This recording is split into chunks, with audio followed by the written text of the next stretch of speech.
அஸ்ஸலாமு அலைக்கும். Welcome to பெனாஸ் cafe. இன்றைக்கி வட்டலாப்பம் கரெக்டான மெஷர்மெண்ட்டோட எப்படி செய்கிறதுன்னு பார்க்கலாம். அதுக்கு 1 கப் அளவு ஜீனி, 1 கப் அளவு முட்டை, 1 கப் அளவு திக்கான தேங்காய் பால் எடுத்திருக்கேன். இந்த முட்டை வந்து 1 கப்புங்கிறது 5 முட்டை நல்ல பெரிய சைஸாக இருக்கும். அதுக்கடுத்து 10 போல் பாதாம் பருப்பு 2 மணி நேரம் சுடுதண்ணியில் ஊற வச்சு தோல் உரிச்சு எடுத்திருக்கேன். 4 ஏலக்காய். ஃபஸ்ட்டு நம்ம எடுத்து வச்சுருக்க ஏலக்காயை மிக்ஸி ஜாரில் சேர்த்துட்டு நம்ம எடுத்து வச்சுருக்க சுகரை வந்து அதில் சேர்த்துக்கலாம். கொஞ்சமாக சேர்த்து அந்த ஏலக்காய் அடிபடுறதுக்காக மிக்ஸியில் நல்லா போட்டு பவுடர் பண்ணி எடுத்துக்கலாம்.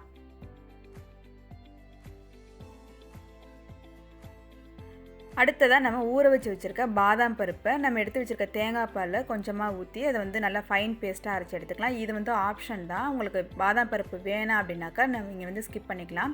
இது சேர்த்திங்கனாக்கா உங்களுக்கு டேஸ்ட் வந்து கொஞ்சம் ரிச்னஸாக இருக்கும். நல்லா வந்து உங்களுக்கு வட்டலப்பம் வந்து உங்களுக்கு கெட்டித்தன்மையாக கொடுக்கும். அடுத்து வந்து ஒரு பெரிய மிக்ஸி ஜாரில் நம்ம எடுத்து வச்சுருக்க முட்டையை சேர்த்துடலாம். இது வந்து நல்ல பெரிய சைஸாக இருக்கும். அதனால ஒரு 5 முட்டை அளவுக்கு கரெக்டாக இருக்கும். நீங்கள் முட்டை, ஜீனி, தேங்காய் பால் எல்லாமே சம அளவாக எடுத்திங்கனாக்கா உங்களுக்கு வட்டலப்பம் வந்து கரெக்டாக இருக்கும். இப்போ மிச்சம் இருக்க ஜீனியும் சேர்த்துட்டேன். அது கூட வந்து ஒரு 1/4 டீஸ்பூன் மட்டும் உப்பு சேர்த்துக்கிறேன். அப்போ வந்து ஸ்வீட்னஸ் வந்து எடுத்து கொடுக்கும், நல்லாயிருக்கும். அதை நல்லா மிக்ஸி ஜாரில் போட்டு அடித்து எடுத்துகிட்டு அதை வந்து ஃபில்டர் பண்ணிக்கலாம். அப்போ தான் முட்டையில் இருக்க அந்த கொஞ்சம் அந்த ஸ்மெல்லாம் இல்லாமல் ஒரு வெள்ளையாக அதில் வரும் இல்லையா, நூல் மாதிரி, அதெல்லாம் வந்து ஃபில்டர் ஆகிடு வந்துடும். அதுக்கடுத்து வந்து நம்ம எடுத்து வச்சுருக்க தேங்காய் பாலையும் சேர்த்துடலாம். தேங்காய் பால் நல்ல திக்காக இருக்கணும். தலைப்பால் இருக்குல்ல, நம்ம ஃபஸ்ட்டு எடுக்கிற தேங்காய் பால் அதுதான் கரெக்டாக இருக்கும். ரொம்ப தண்ணி ஊற்றி புளிஞ்சிடக்கூடாது. அதையும் சேர்த்துட்டு அடுத்து நம்ம பவுட்ரு பண்ணி வச்சுருக்க சுகரையும் சேர்த்துடலாம். அதுக்கடுத்து நம்ம அரைச்சி வச்சுருக்க பாதாம் பேஸ்ட்டு இதையும் சேர்த்துட்டு எல்லாமே நல்லா ஒன்று சேர கலந்து வரணும். அதுக்காக ஒரு விஸ்க் எடுத்து நல்லா அடித்து எடுத்துக்கோங்க. அப்போ தான் வந்து சுகர் எல்லாமே நல்லா முட்டையில் சேர்ந்து கலந்து வரும்.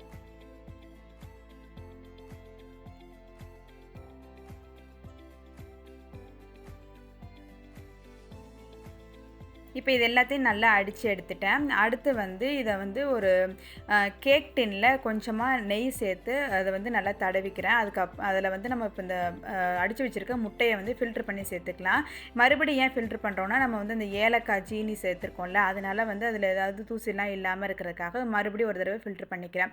அப்போ தான் வந்து ஏலக்காய் தோல் வேறு ஏதாவது தூசி இருந்தாலும் உங்களுக்கு அது வந்து ஃபில்ட்ராகி வந்துடும். இதை ஒரு தடவை வடிகட்டிட்டு அதுக்கடுத்து நம்ம எடுத்து வச்சுருக்க முந்திரி பருப்பை கொஞ்சமாக நெய்யில் வறுத்துட்டு அதை சேர்த்துக்கிறேன். இது சேர்க்கும் போது நல்லா வாசமாக இருக்கும். முந்திரி பருப்பு வந்து நல்லா மேலே வந்து டெக்கரேஷனாக நல்லா அழகாக இருக்கும் பார்க்குறதுக்கு. அதனால இதை சேர்த்துக்கிறேன். இதை சேர்த்துட்டு நல்லா ஒரு தடவை கலந்து விட்டுருங்க. இதே மெஷர்மெண்ட்டில் நீங்கள் செஞ்சிங்கனாக்கா உங்களுக்கு கரெக்டாக இருக்கும்.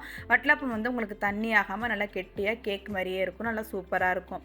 இதை நல்லா ஒரு தடவை கலந்து விட்டுட்டு அதுக்கடுத்து இதை வந்து நம்ம ஸ்டீம் பண்ண போகிறோம். இதை எப்படி செய்கிறதுன்னு காமிக்கிறேன் வாங்க.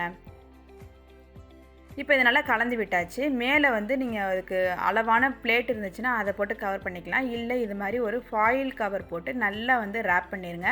நம்ம வந்து ஸ்டீம் பண்ணும்போது உங்களுக்கு தண்ணி எதுவும் உள்ளே போகக்கூடாது. அந்த அளவுக்கு நல்லா கவர் பண்ணிடுங்க. இப்போ ஒரு பெரிய பாத்திரத்தில் கொஞ்சமாக தண்ணி ஊற்றி அதுக்கு மேலே ஒரு ஸ்டாண்டு வச்சுருக்கேன். அப்போ தான் வந்து உங்களுக்கு பிளேட்டை நம்ம வைக்கும்போது உங்களுக்கு தண்ணி எதுவும் உள்ளே ஏறாமல் இருக்கும். அதுக்காக ஒரு ஸ்டாண்டு வச்சுட்டு அதுக்கு மேலே நம்ம எடுத்து வச்சுருக்க இந்த வட்டலாப்பம் மிக்ஸை வந்து உள்ளே வச்சிடலாம். மேலே ஒரு மூடி போட்டு கவர் பண்ணிடுங்க. இப்போ மீடியம் ஃப்ளேம்லேயே ஒரு 40லேருந்து 45 நிமிஷம் வச்சிங்கனாக்கா உங்களுக்கு வட்டலாப்பம் சூப்பராக ரெடி ஆகிடும். இடையில நான் ஒரு தடவை மட்டும் ஓப்பன் பண்ணி தண்ணி அளவு செக் பண்ணிக்கிட்டேன். கொஞ்சம் வத்தி இருந்துச்சுன்னா கொஞ்சமாக சேர்த்துக்கலாம். எனக்கு கரெக்டாக இருந்துச்சு.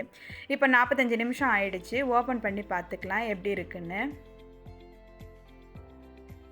வாவ், பாருங்கள், சூப்பராக இருக்குது. நல்ல கேக் மாதிரி வந்திருக்கு பாருங்கள். நம்ம சேர்த்துருக்க முந்திரி பருப்பு எல்லாமே உங்களுக்கு மேலே வந்துடும், உள்ளே இருக்காது. இதை வந்து வெந்துருச்சான்னு பார்க்குறதுக்கு நம்ம ஒரு கத்தி எடுத்து உள்ளே குத்தி பார்த்தோன்னா நல்லா உள்ளே ஒட்டாமல் வரணும். அப்போ தான் கரெக்டான பக்குவமாக இருக்குது. இப்போ நல்லா வெந்திருக்கு. இப்போ ஓரங்கள்லாம் லைட்டாக எடுத்து விட்டுறலாம். அவ்வளோதான், சூப்பராக நல்ல கேக் மாதிரி கெட்டியான வட்டலப்பம் நம்ம தயார் பண்ணியாச்சு. இது வந்து நான் ஆல்ரெடி உங்களுக்கு ஈத் விலாக் பார்த்துருந்தீங்கன்னா உங்களுக்கு தெரிஞ்சிருக்கும். அதுலேயுமே நான் ரெசிபி வந்து ஷேர் பண்ணியிருக்கேன். இது வந்து தனியாக தேவைப்படும் அப்படிங்கிறவங்களுக்கு தனியாக இந்த ரெசிபியை நான் வந்து போட்டிருக்கேன். செக் பண்ணி பாருங்கள், வேணால் ஈத் விலாகையும் பாருங்கள். நல்லா சூப்பராக இன்ட்ரெஸ்டிங்காக இருக்கும்.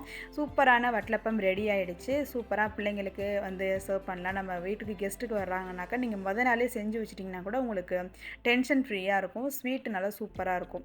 கண்டிப்பாக ட்ரை பண்ணி பாருங்கள். இந்த வீடியோ பிடிச்சிருந்துச்சுன்னா நம்ம சேனலை லைக் பண்ணுங்கள், ஷேர் பண்ணுங்கள், சப்ஸ்கிரைப் பண்ணுங்கள். தேங்க்யூ.